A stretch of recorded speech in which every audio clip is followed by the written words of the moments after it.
A sound pierced the stillness of a quiet suburban street, the thunderous roar of Harley engines slicing through the afternoon calm.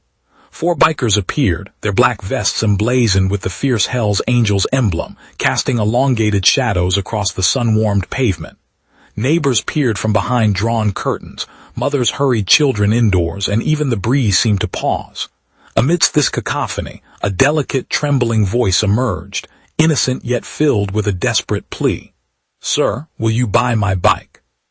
The men slowed their revving engines, idling. Standing at the edge of the sidewalk was a little girl, no older than 6. Her tousled hair framed her face, and her dress was far too neat compared to the worn condition of her shoes. Beside her was a pink bicycle with a white basket, and in her small hands she held a cardboard sign that read, "For sale." The smallest biker, perhaps the most compassionate, halted his engine and dismounted, his brothers following suit, their heavy boots echoing on the pavement. He knelt before the child, the shine of his bike reflecting behind her, a stark contrast to a harsh world. Her name was Myra, and in her eyes flickered a weariness that should never burden a child. In the background, under a distant tree, an older woman sat slumped against the trunk, wrapped in a blanket, frail and pale. Ryder, the biker, felt a tightening in his throat as Myra spoke again, gripping her sign tighter. "Please, sir, Mommy hasn't eaten in 2 days. If you believe in kindness, in second chances, in standing up when the world turns its back, take a moment to like, comment, share, and subscribe to Kindness Corner. Stories like this remind us that compassion can still make a difference." Ryder, known to his brothers as Wolf, never felt that nickname suited him. Beneath the tattoos and leather was a man burdened by loss, a father who left, a son who never returned, and a faith in humanity he thought he'd lost. But kneeling there on the hot pavement, something stirred within him. He gently asked what she meant, and through choked breaths and tiny tears, Myra recounted her story. Her mother, Clara, had worked for a respected local catering company owned by Mr. Hensley, a CEO who smiled on magazine covers and donated to charity for appearances. When the company downsized, Clara was among those laid off.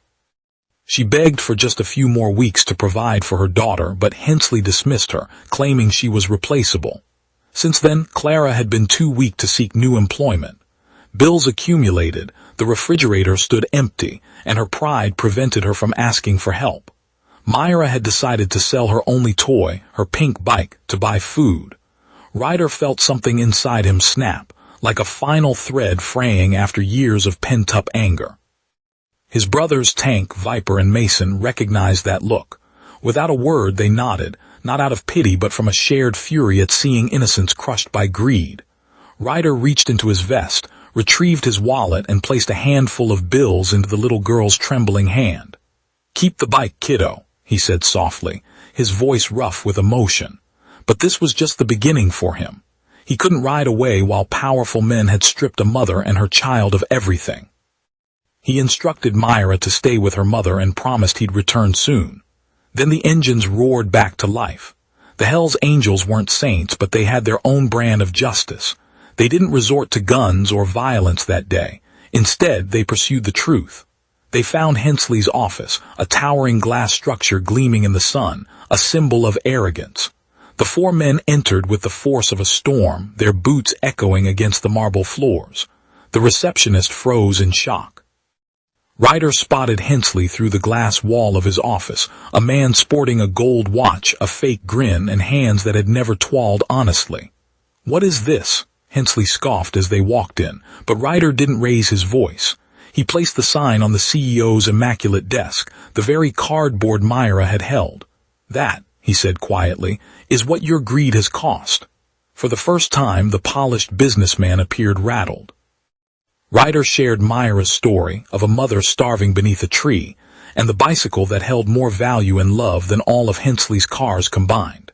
Hensley fumbled for excuses, mumbling about business and layoffs, but his words faltered under the weight of the righteous fury in the men's eyes, a fire born not of criminality but of moral outrage. They didn't need to harm him. Instead, Ryder leaned in and said, "You can't buy forgiveness, but you have the chance to do what's right." By sunset, News spread throughout the town that the CEO, who had once dismissed a struggling mother, had anonymously donated a year's worth of groceries to families in need, cleared hospital bills for single parents, and rehired those he had wronged. No one knew what had changed his heart, except for a few rough men and a little girl with a pink bike.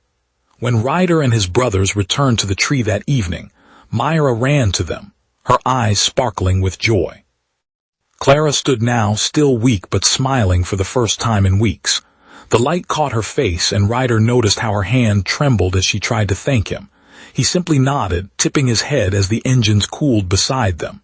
"You don't owe us anything," he said. "Just promise you won't give up." That night they shared bread, the bikers, the woman, and the little girl who had sold her bike not for toys but for love.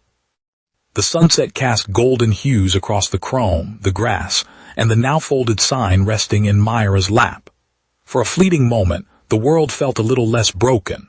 If this story resonates with you, if it serves as a reminder that kindness can emerge from unexpected places, please take a moment to like, share, comment, and subscribe to Kindness Corner. Each click helps spread tales of genuine kindness to those who need it most. And before we conclude, share in the comments what you would have done in Ryder's position. Sometimes, it only takes one courageous act to restore faith in kindness.